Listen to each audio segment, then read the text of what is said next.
Hello, everybody. My name is Sirhc, and welcome back to NightOwl. We're back here in the villager shops.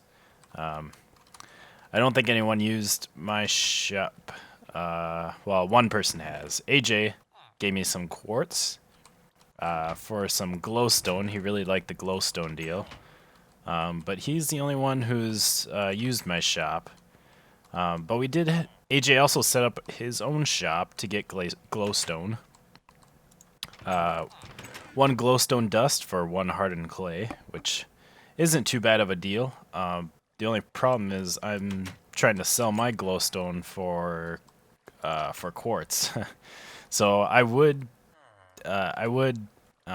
give him some business, but that kind of takes away my business. Not that I really expect to have any. But yeah, I guess that's how it goes. Also, Saito, I think I said last time she was setting up a store, although she doesn't have any like prices. She just has string and some lilacs. So I don't know what's exactly going on there.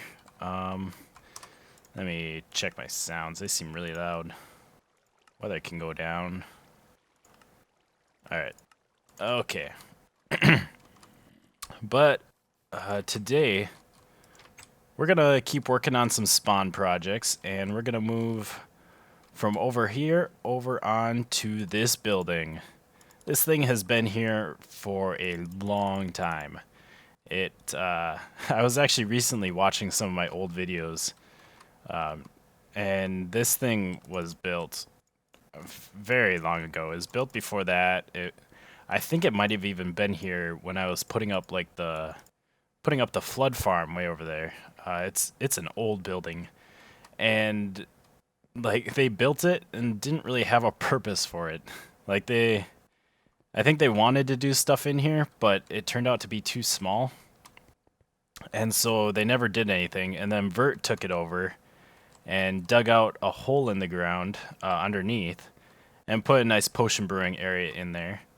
But it never gets used because nobody makes their own potions, and there's never any potions in there, and it never gets restocked. So it's kind of a problem.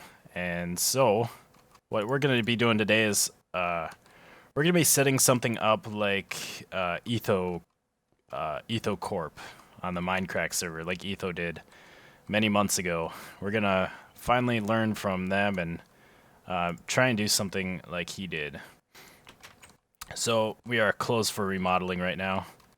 I took out everything that was in the basement. That's supposed to be closed. You're not supposed to see that. I took out everything in the basement and opened up all of the interior, and it was a pretty cramped space. I mean, it was kind of a nice space, except it was hard to get into the rooms. There was only like one block doors to get into these rooms because of this thing. And so I opened this up and put some glass here. So you still have the same shape, but opens it up a lot nicer, so I can put chests here with all the potions.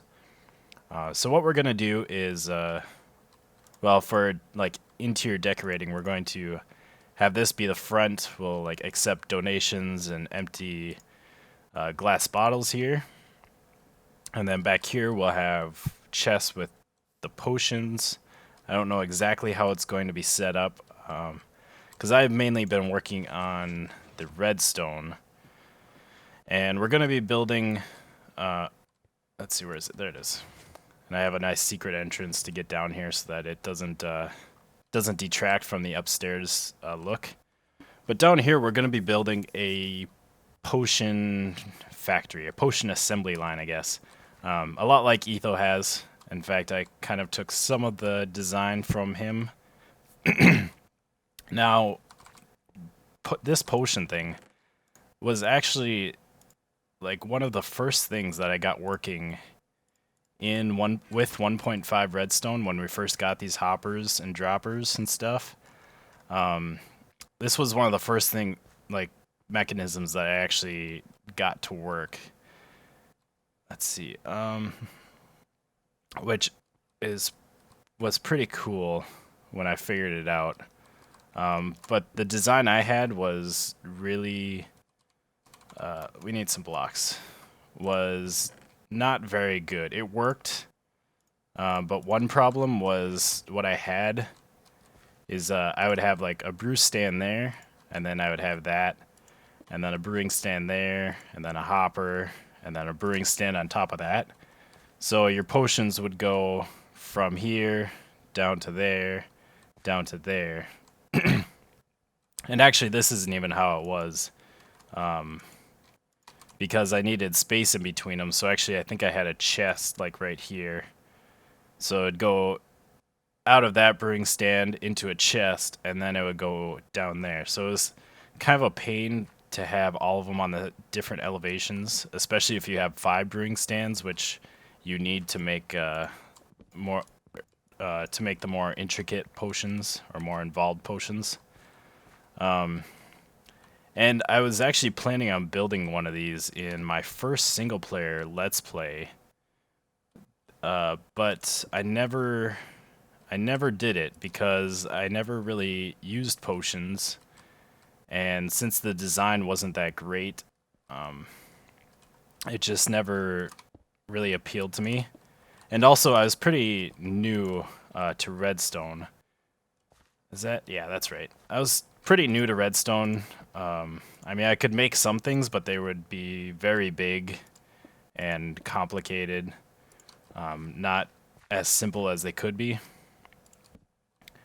And one thing I had problems with this thing was the timer for it, the 20-second timer.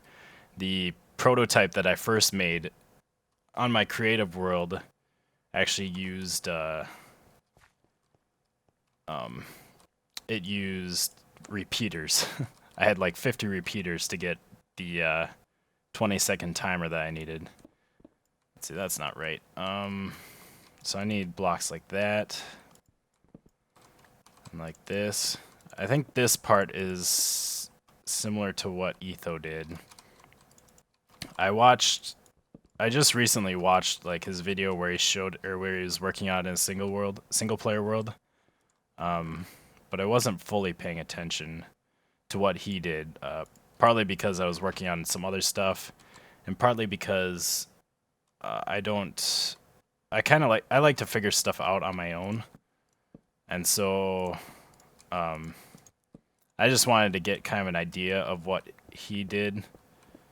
I didn't really need to know exactly how he went about it.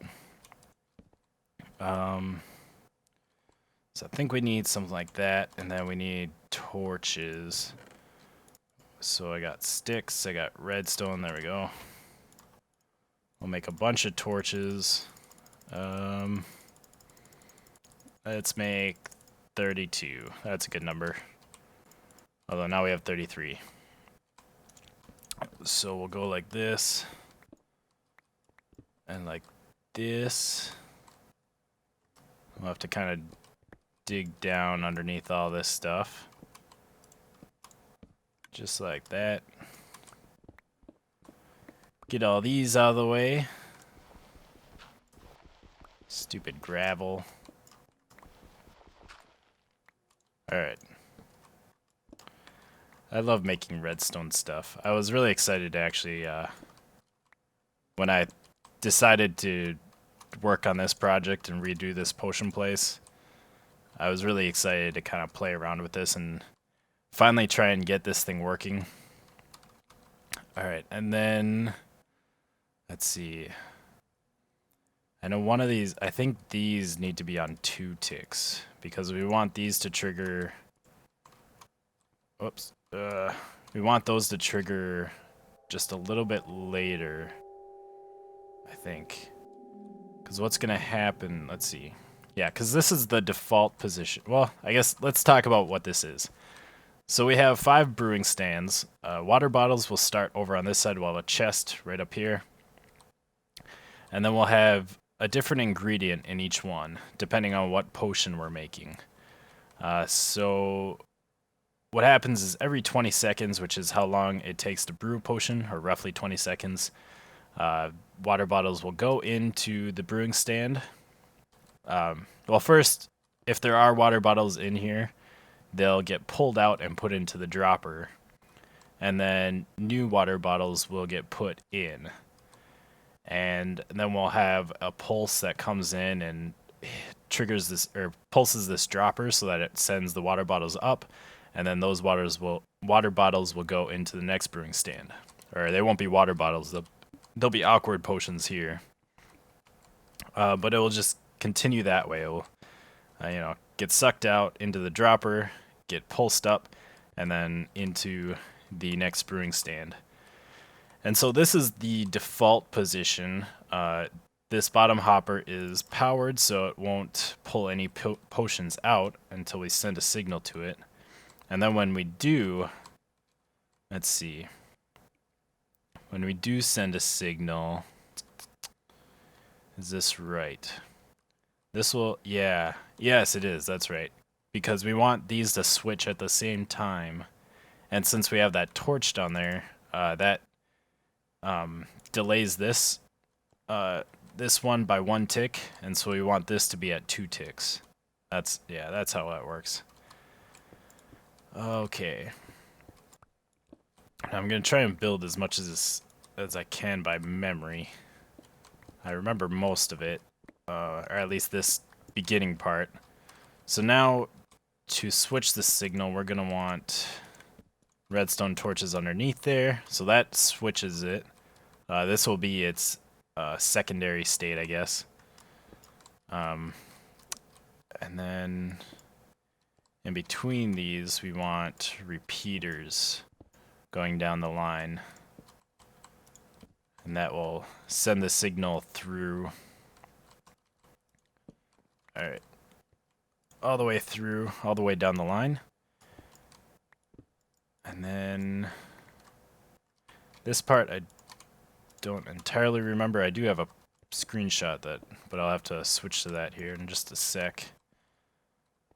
So that's that, and then we can get these done. Let's see. So to pulse these droppers to push the potions up, we're gonna put repeaters in between these blocks. So then we'll send some pulses down the line through those blocks. So just like this. That should be everything. And then to create that pulse, all we need to do is make a burnout clock, just like that. Fancy. And we don't need to make it last as long as it does. And so we just need to have the clock run for a certain amount of time, which we will control with some repeaters and this redstone torch. So that redstone torch, when it gets unpowered, so if we take this out, then that will pulse. And that's what we want. And then when it gets turned back on, it will stop the clock.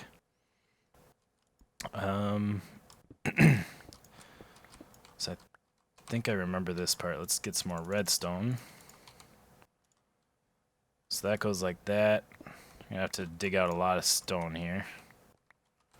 And I think this goes like that. Yeah. And then we're gonna have some repeaters going into here. I think one of these was at 4 ticks and the other one was at 1 tick, I believe is what we had, or what I had. So that will run this for, yeah, that should be right, because that will run this for 3 ticks, which means that it should pulse 3 times, I believe. I'm not 100% sure right now, but we can try it.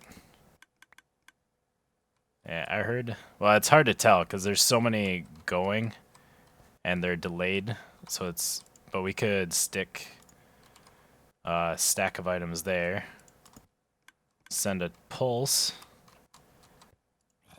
Wait, which one? There's a zombie up above. Okay, so there's still 64 in there. Let's try that again.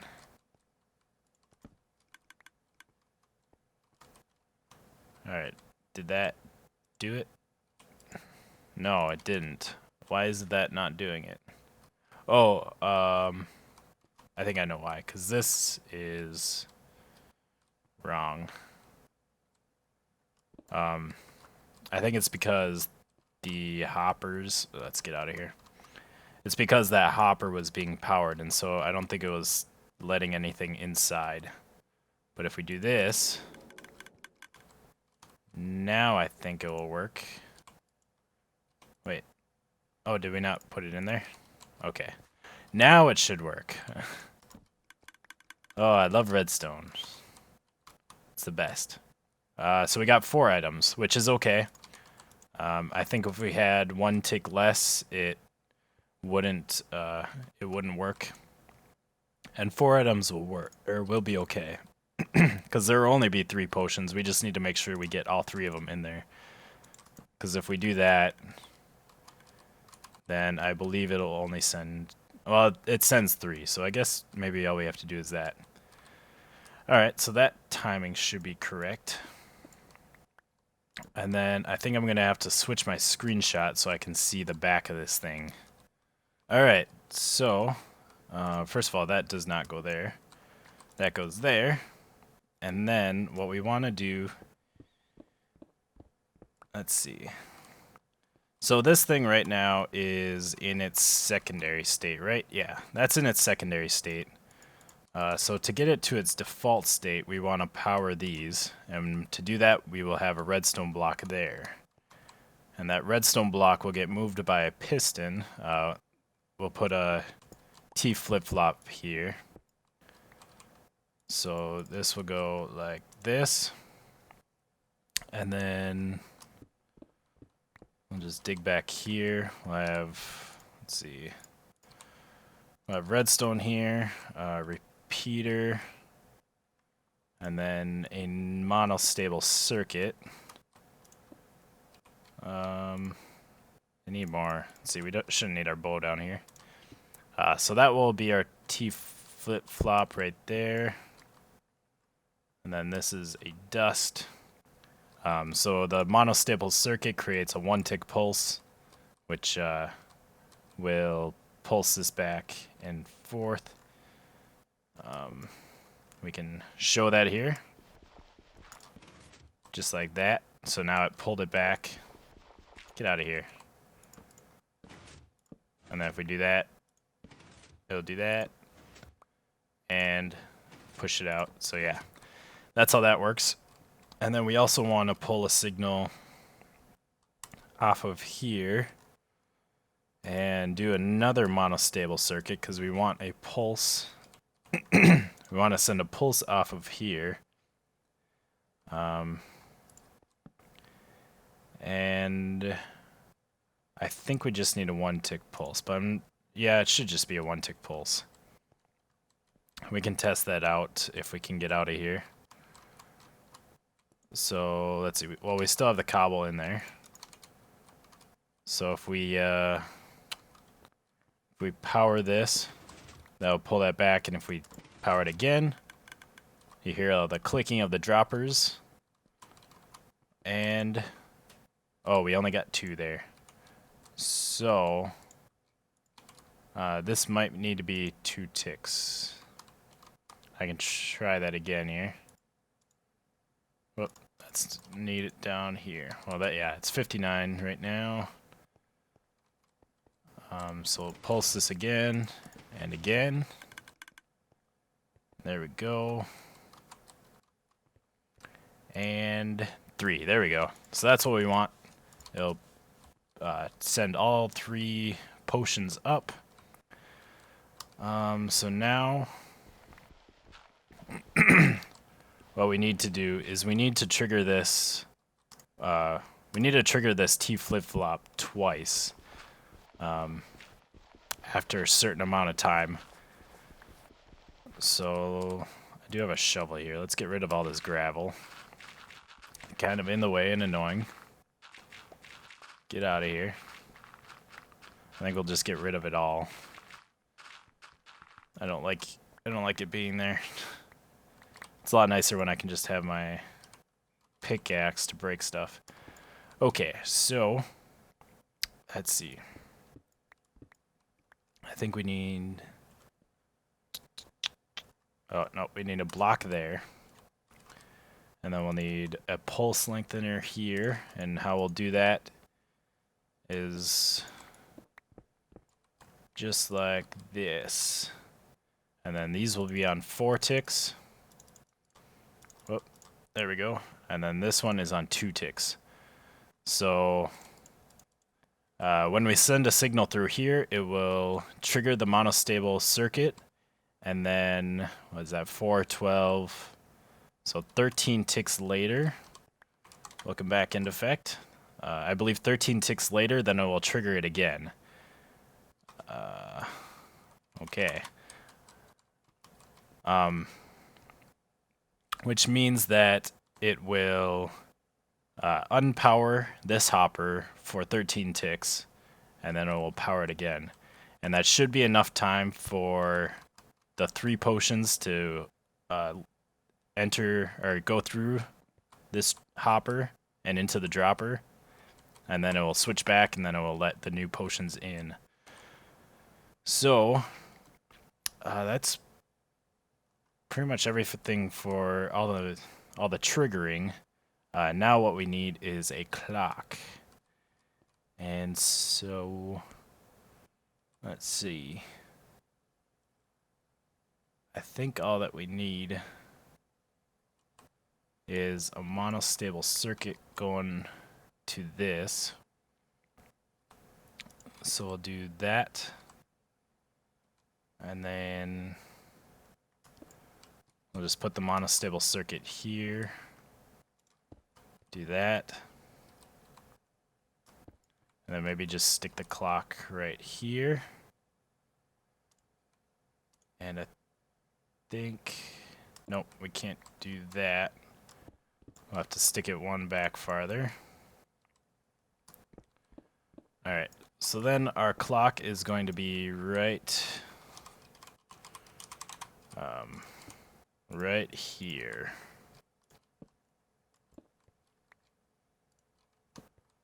Yes. We'll just have a simple hopper clock. So we need comparators. We'll need comparators going off the side, right here, and here. And then we'll have a block there, piece of redstone here, piston there, then redstone piston, and then right in the middle we will stick that. So now what that does is if we stick, how many items? I think it was 59, but we'll just try it with a few items here. So if we stick like 5 items, or that many items in there, I don't know how many put in there. Oh, what happened? Why is it not working? Oh, we don't want that, or that. That was kind of messing it up. So now what happens is this switches, which, yep, it pulses it every time that switches. Very good. But we don't want it to go that fast. Let's pull out all of the items. What we want, I believe I timed it out and it was like 59 items for the 20 seconds that it takes to brew the potions. And we can try that out. Now the only thing I haven't figured out is an on and off switch, which I'm not entirely sure how I'm going to do. I think what we need to do is, I think we can either power both of the hoppers, which will stop the clock from going, or we can power this redstone dust and this redstone dust, which will stop this thing from moving back and forth. So I'll have to get that figured out here. Alright, so I think I got the on-off button figured out. Oh, I forgot one thing. We're gonna need some blocks, and well, let's take a stack. Like I said, I'm pretty sure it was 59, so we'll try that out. We'll stick those into the hoppers. Let's put them in that. Whoop. 1, 2, 3, 4, 5. There we go. Alright. So, yeah, I think I got the on-off button figured out. What I have is a T flip-flop with that button. And then it goes into that block, and then it powers both of these blocks, which powers this redstone. And I figured I wanted to power the redstone instead of the hoppers, so that the items could quit or could continue moving. So like if I stopped it while, let's see, if I stopped it while items were still in this hopper, they can still move to this hopper, which means next time we start, it should be, you know, at the starting position where 59 items are in one hopper and the other hopper is empty. Oh, and I'll have to I'll have to make sure I cover this redstone up nice, because there's a pond over that side of the room. I accidentally let some water in and it got rid of some redstone, which is why we're missing our comparators here. There we go. Oh, I don't even have this off right now. So let's turn that off. So now those are powered, and this will finish emptying into this hopper, and then it will not move anymore. And I got some hoppers. Ooh, I'm missing... Dang it. Why am I missing a hopper there? I must have forgotten that one. There. We do have one more. So in these hoppers is where the ingredients can go. The only reason I would do that is if I was making different types of potions in one batch, which I suppose could be very useful. And I shouldn't need chests because there shouldn't be too many different items in here. I do have a chest above this one because this one's always going to be nether wart. In fact, we don't even need to do that. We can just stick it in here for now. What the heck? There we go. That one's always going to be nether wart, so I can keep this stocked with nether wart for making awkward potions. But actually, I think right now we're going to leave it empty. And I'm going to grab a bunch of bottles. And we're going to make sure that the timing is right. And I have 2 chests here for bottles. That chest was supposed to be facing the other way. So we'll stick 1, 2, 3, 4, 5, 6, 7, 8, 9. And that'll be it for now. So we have 3 bottles in here. We have 1 in there and 5 in there. So now if we turn it on, actually, I wonder, is it going to trigger right away? I think it will, which might be a problem with this system. Well, let's try it. Yeah, it does trigger right away, which could be a problem. That means you don't want to turn it on until the first batch is done brewing. Otherwise, you're going to end up with 3 water bottles at the end. But that worked. We don't have anything in there, but we do have 3 potions in there, 3 potions in there, and 3 potions in there. And again, we have 3 potions, 3 and 3. Excellent. And let's see, let's grab these, stick them back in here, and then actually I do want to... I do want to stick a nether wart in here. So this is going to switch before that's done. But here we can make sure that the timing is right. So we want this to just be done brewing the potions, and then it will switch over, hopefully. Let's see if it works in here. And potion is done brewing, and there it goes. Excellent. So yeah, it's really good timing. I could maybe do 58 but I don't want to press my luck. So now we have our awkward potions. Then we could stick like sugar in here and redstone in here. And it's always, with this setup, it's always going to go through the 5 brewing stands, which makes it kind of inefficient.